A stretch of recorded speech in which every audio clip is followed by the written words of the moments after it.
नमस्ते मित्रों और क्रिकेट फैंस वापस आ गए हैं। और जैसे कि हमने कल कर्टन रेजर किया आईपीएल 2024 का, जिसका बहुत ही अच्छा हमें जवाब मिला है। मतलब जो हर रोज़ हमें व्यूज़ मिलते हैं उससे ज़्यादा ही मिले, तो हम लोग खुश हैं। तो ऐसा लग रहा है कि आईपीएल बहुत ज़्यादा इंडियन क्रिकेट फैंस को अट्रैक्ट करती है, उसमें कोई शंका को भी कोई स्थान है नहीं। तो जैसे हमने कल कहा था कि हम हर रोज़ एक एक टीम के बारे में प्रीव्यू करेंगे, और वो जो बेस होगा वो लास्ट ईयर जो पॉइंट्स टेबल में स्टैंडिंग था उस हिसाब से, जिसमें हम लोगों ने प्लेऑफ्स को नहीं रखा है। प्लेऑफ्स में फिर जिस तरीके से रिजल्ट्स आए उस हिसाब से हम उसको सेट करेंगे। तो फिलहाल हम बॉटम पे जो टीम थी, मतलब कि नंबर 10 पे, वो टीम थी सनराइजर्स हैदराबाद, और उसके ऊपर ये वीडियो है। तो शुरू करेंगे। पहले मैं ये बताऊंगा कि लास्ट ईयर उनकी स्टैंडिंग क्या थी। तो लास्ट ईयर वो 10वें नंबर पे थे, 4 मैच जीते थे और 10 हार गए थे। दैट मीन्स कि उनके पास 8 पॉइंट्स थे। और जैसे कि आप जानते हैं कि प्लेऑफ्स में क्वालिफाई करने के लिए मिनिमम 18 पॉइंट्स चाहिए अब, जबकि इतनी सारी टीम्स हो गई हैं। पहले 14 या 16 से हो जाते थे, लेकिन अब 18, और अगर एकदम पक्का करना है तो 20 तो आपको करने ही है। तो फिर आप टॉप 4 में तो आएंगे ही आएंगे। लेकिन एसआरएच के चार चार मतलब 8 ही पॉइंट थे, मतलब वो 10 पॉइंट से नहीं कर पाई क्वालिफाई। उनका जो परफॉर्मेंस था वो भी ऐसा ही था, मिक्स बैग भी नहीं था। कुछ ऐसी मैचेस थी जिसके बारे में हिमिश बताएंगे कि जीत सकते थे और हार गए। पूरा जो उनका सीजन रहा वो हेनरिच क्लासन के ऊपर आधारित रहा। और जिसको करोड़ों में खरीदा था, हैरी ब्रूक को, 13 करोड़, वो फेल हो गए। और बॉलिंग में भी फिर भुवनेश्वर कुमार, वैसे ही वॉज वेरी, मतलब बहुत काफ़ी खर्चीले साबित हुए। लेकिन फिर अच्छी बॉलिंग भी की, कितनी 16 विकेट्स ली, 16 विकेट ली थी लास्ट टाइम। तो ऐसे रहा ऊपर नीचे। मयंक अग्रवाल को भी उन्होंने लिया था, लेकिन उन्होंने सिर्फ 275 समथिंग रन बनाए। और कभी अच्छा खेले कभी बुरा खेले, लास्ट मैच में कुछ अच्छा खेले, ऐसा कुछ। पर इन अ वे, मतलब इस तरीके से खेले कि वो खास कुछ कर नहीं पाए। तो हिमिश अभी आपको बताएंगे कि कौन कौन से मैच जो वो जीत सकते थे एसआरएच, लेकिन हार गए। हमने एक्चुअली उनकी की मैचेस ही ली है जो हमें याद है, जो अच्छी रही थी उनके लिए, जो शायद बुरी रही थी ज़्यादा। अगर मैं बोलूँ तो एक अच्छी रही थी जो हमें याद है, वो भी शायद फ्लूक बोलते हैं आरआर के फैंस, ऐसा मैंने सुना है। तो पहले जो 2 मैच जो हार गए वो लोग, पहली मैच थी हेनरिक क्लासन ने, जिसमें डेब्यू तो नहीं बोल सकते बट पहला 100 मारा था आईपीएल का, वो भी अपनी एक्स टीम आरसीबी के सामने। ये मैच 18th। आरसीबी के तो बहुत सारे एक्स हैं, मतलब हर कोई बोला हाँ ये मेरी एक्स टीम है, ये मेरी एक्स टीम है। तो उस पे हेनरिक क्लासन ने मतलब कुछ अच्छे स्ट्राइक रेट से रन्स मारे थे और 200 के ऊपर या फिर 188 कुछ रन्स किए थे। बट उसमें सेकेंड इनिंग्स में इतनी उनको मार पड़ी कि विराट कोहली ने 100 रन मारे उसमें। और उस ये आईपीएल का, मतलब लास्ट ईयर के आईपीएल का फर्स्ट 100 था उनका, ऐसा बोल सकते हैं हम। और उस हिसाब से फिर दूसरी मैच हुई जो कि लीग की लास्ट मैच थी उनकी, मुंबई इंडियंस के सामने, जिसमें आरसीबी को ही खतरा था एक्चुअली कि अगर मुंबई हार गई होती वो मैच तो आरसीबी क्वालिफाई हो जाती, और मुंबई जीत जाती तो वो क्वालिफाई हो जाती। तो उसमें कुछ ठीक ठाक रन्स मारे थे ऐसा बोल सकते हैं, जिसमें अग्रवाल ने 83 मारे थे और विवरांत शर्मा जो उस मैच में डेब्यू कर रहे थे अपना, उन्होंने 69 मारे थे। और लेकिन उसमें मैच तब पलटा जब कैमरन ग्रीन आए और 100 रन मार के एमआई को क्वालिफाई करवा दिया। अभी उनकी जो यादगार मैच थी लास्ट ईयर, सबको याद होगा, संदीप शर्मा वापस कमबैक कर रहे थे। उन्होंने जो सीएसके के सामने, लाइक धोनी के सामने, जो 4-6 रन डिफेंड किए थे उसमें से उन्होंने कमबैक किया। फिर जब 3-4 मैचों के बाद जब एसआरएच के सामने आए तो आरआर ने पहली बैटिंग करके 214 रन बनाए। तो लास्ट बॉल पे कुछ शायद 7 रन या फिर 6 रन, 7 रन चाहिए थे, सुपर ओवर हो जाती। लेकिन उसमें हुआ कि 1 रन लिया और आरआर वालों को लगा मैच जीत गए, लेकिन अंपायर ने नो बॉल सिग्नल किया और अभिषेक शर्मा नहीं, अब्दुल समद स्ट्राइक पे आए और लास्ट बॉल पे फ्री हिट पे 6 मार के उनको जिता दिया। तो ये तो एक मुझे पॉजिटिव मैच मुझे था। बराबर याद है कि आप एक्साइट मतलब हो गए थे, मतलब योर रिएक्शन वाज कि अरे जीत गए ये ऐसा, लेकिन मैंने कहा देखो देखो अंपायर ये कर रहा है, देखो वो अंपायर का हाथ देखो। तो मतलब ये आईपीएल के ना बहुत सारे ऐसे मोमेंट्स होते हैं जो आपको बहुत याद रहते हैं, कुछ कुछ होते हैं जो आपको याद नहीं रहते, लेकिन ऐसे जो मोमेंट्स हैं ना वो उसमें से ये एक है। तो अब हम बात करेंगे कि उन्होंने इस सीज़न के लिए किनको पहले तो रिलीज़ किया। तो हैरी ब्रूक जो हमने कहा कि उनको 4-5 मैच हाँ, खिला है, बाकी तो मतलब बेंच रहे। वो ऐसा हो गया ना, वो जैसे हिंदी में बोलते हैं ना कि खाया पिया कुछ नहीं, गिलास थोड़ा 12 ना, तेरा ऐसा रहा। तो फिर वो थे, फिर समर्थ व्यास, कार्तिक त्यागी जो अब हमारी जीटी में आ गए हैं, विवरांत शर्मा को जिन्होंने को एक मैच खिलाई, अच्छा खेले लेकिन रिलीज़ कर दिया। अकील हुसैन वो उनको भी रिलीज़ कर दिया। देखिए ये अकील हुसैन है ना, मुझे अच्छे लगते हैं वो, मतलब मैं फेवरेट नहीं बोल सकता, लेकिन वो एक अंडररेटेड। यूटिलिटी प्लेयर हैं। वो आपको विकेट्स भी दिलाएंगे और ज़रूरत पड़ी तो जो 20-25 रन होते हैं उसमें उन कंट्रीब्यूट भी करेंगे, लेकिन छोड़ दिया। आदिल रशीद को क्यों छोड़ दिया वो अभी भी मुझे समझ में नहीं आता। ठीक है वो कुछ पीटे अभी होंगे स्पिनर है ही लेकिन नहीं कुछ अच्छा, नहीं मतलब पीटे क्या, अच्छा बॉलिंग हाँ। कर रहे थे, कुछ खराब किया ही नहीं था उन्होंने। और उससे पहले जब ट्रेडिंग हुआ था तब शाहबाज अहमद को आरसीबी में आरसीबी से ले लिया। हाँ, तो ये हुआ।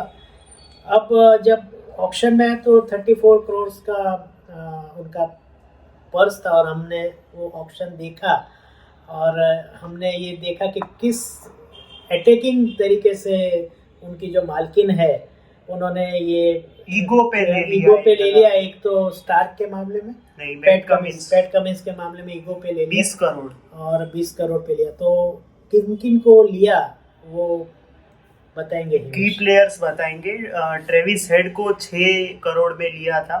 सीएसके के साथ बीडिंग वॉर चल रही थी, पहले तो किसी ने बीड नहीं की थी, सीएसके ने 2 पे लिया, बट फिर बाद में 6 करोड़ पे उनको लिया। फिर वानिंदु हसरंगा को स्टील बाय हम बोल सकते हैं, 1.5 करोड़ में अगर आपको ऐसा प्लेयर मिल रहा है तो ये बड़ी बात है। वो भी आरसीबी के रिलीज करने के बाद, मतलब आरसीबी पे तो हम रोस्ट बना सकते हैं जब उनका वीडियो आएगा तब। मैं बोल रहा हूँ आपको कि उन्होंने अच्छे अच्छे प्लेयर्स जाने दिए, चलिए वो तो बात की बात है, लेकिन वानिंदु हसरंगा को लेना मतलब वो भी ऐसे प्राइस पे, कहाँ पे 2022 पे उनको 10 करोड़ मिले थे, उसके बाद वो ऑक्शनियर बेहोश हो गए थे, वो अलग बात है।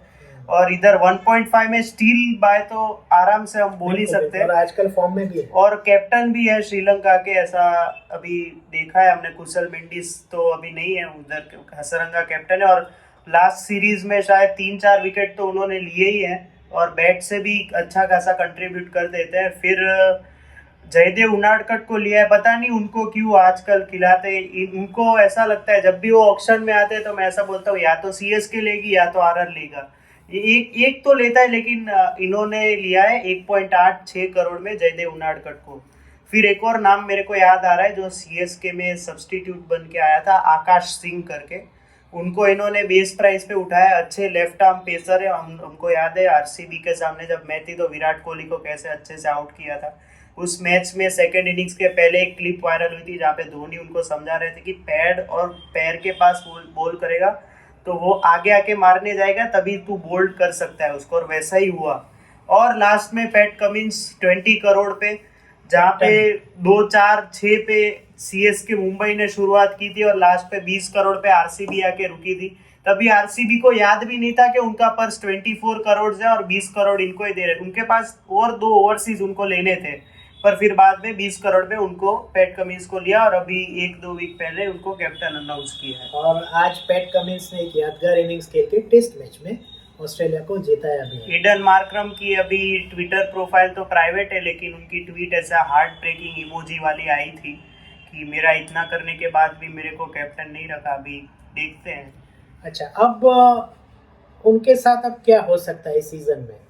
पहले तो team PAT Cummins, Hasaranga, Travis head के आने से मजबूत तो लग रही है, लेकिन जो उनकी स्ट्रेंथ है वही उनकी वीकनेस बन सकती है। वो कैसे, हम आपको बताएंगे। तो एक तो ये है कि 4 ओवरसीज लेने हैं, कमिंस इसमें से मार्करम, क्लासन और कमिंस ये तो पक्के हैं। अभी देखिए अब मार्को चौथा येंसन जो मैं थे वही लास्ट बोलने वाला ईयर, था, मैं वही बोल रहा था। उन्होंने बहुत अच्छी क्रूशियल हाँ। मैचेस खेली और अच्छे तो जिताई है। हसरंगा को लेंगे या येंसन को लेंगे, ये एक मैं तकलीफ तो है। और अगर छठा कौन है ओवरसीज? मेरे को देखना पड़ेगा एक कोई बात नहीं, मतलब ये एक प्रॉब्लम उनको आ जाएगा। ट्रेविस हेड छठे, तो ये 6 में से वो किन को लेंगे? क्योंकि देखिए ट्रेविस हेड को इसलिए लिया गया था क्योंकि वर्ल्ड कप में उन्होंने बहुत अच्छा प्रदर्शन किया। पैट कमिंस को इसलिए हमें तो लिया याद गया, दिलाने की जरूरत हाँ, नहीं पैट है। कमिंस को इसलिए लिया गया क्योंकि वर्ल्ड कप उन्होंने जीता है। क्लासन और मार्करम अपने लास्ट परफॉर्मेंस के ऊपर रिटेन। अच्छा, ग्लेन फिलिप्स भी है टीम में। हाँ, फिर ग्लेन एक फिलिप्स भी है। चलिए, हांगकांग के प्लेयर है जे सुब्रमण्यम। अभी मेरे को ऐसा था कि वो इंडियन है, लेकिन इसमें ओवरसीज दिखा रहे हैं। और फजल हक फारूकी है, तो वो तो मतलब नहीं, चांस नहीं है अब उनका। क्या करेंगे वो देखना है। मेरे हिसाब से तो एडन मार्करम, पैट कमिंस, फिर क्लासन क्लासन और और मार्को येंसन को पहली कुछ मैचेस खिलानी चाहिए, क्योंकि और उनका पेस अटैक पूरा हो जाएगा। अगर मार्करम बहुत खराब खेले शुरू के 3-4 मैच में, तभी ट्रेविस हेड की जगह। लेकिन एक प्रॉब्लम है, इनका पेस अटैक है, लेकिन स्पिन में कोई वॉशिंगटन सुंदर है, शाहबाज अहमद ही है। अगर आपको क्वालिटी स्पिनर चाहिए तो आपको असरंगा को खिलाना पड़ेगा, और स्पेशली जब चेन्नई में मैच हो और या इम्पैक्ट कोलकाता में मैच हो। इम्पैक्ट प्लेयर आप कैसे करेंगे? अगर 3 ओवरसीज के साथ उतरते तो आपको 4th अगर ओवरसीज लेना है तो बैटिंग बॉलिंग में वो भी देखना पड़ेगा। तो काफी प्रॉब्लम है। कोच कौन है? Daniel Vettori. डेनियल वेटोरी है, तो उनके लिए दिमाग की कसरत बढ़ जाएगी। तो ये है अब उनकी प्रोबेबल 11 क्या हो सकती है। मयंक अग्रवाल ओपनिंग करेंगे अभिषेक शर्मा के साथ, और 3rd पे एडन मार्करम, 4th पे हाइंड्रिक क्लासन। वो थोड़ा देर से आएंगे, वो डिपेंड्स ऑन सिचुएशन। तो 4th पे अगर उनको एक्सपेरिमेंट करना है तो वानिंदु पाटीदार नहीं, वॉशिंगटन सुंदर को उतार सकते हैं। 5th पे हाइंड्रिक क्लासन, 6th पे अगर मार्को येंसन खेल रहे तो मार्को येंसन, 7th पे पैट कमिंस, 8 पे फिर कितने 2-3 ओवरसीज हो गए ना, 3 हो गए सॉरी।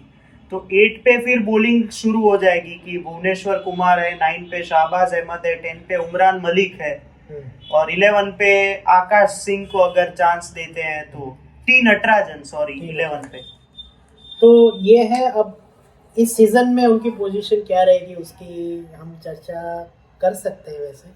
वैसे T20 मतलब पूरा क्रिकेट गेम ही अनप्रेडिक्टेबल है, T20 तो सबसे ज़्यादा अनप्रेडिक्टेबल है। पर इन सब का जो ओवरसीज है, सबका फायर होना बहुत ज़रूरी है SRH के लिए, तभी ये टीम कुछ अच्छा कर पाएगी।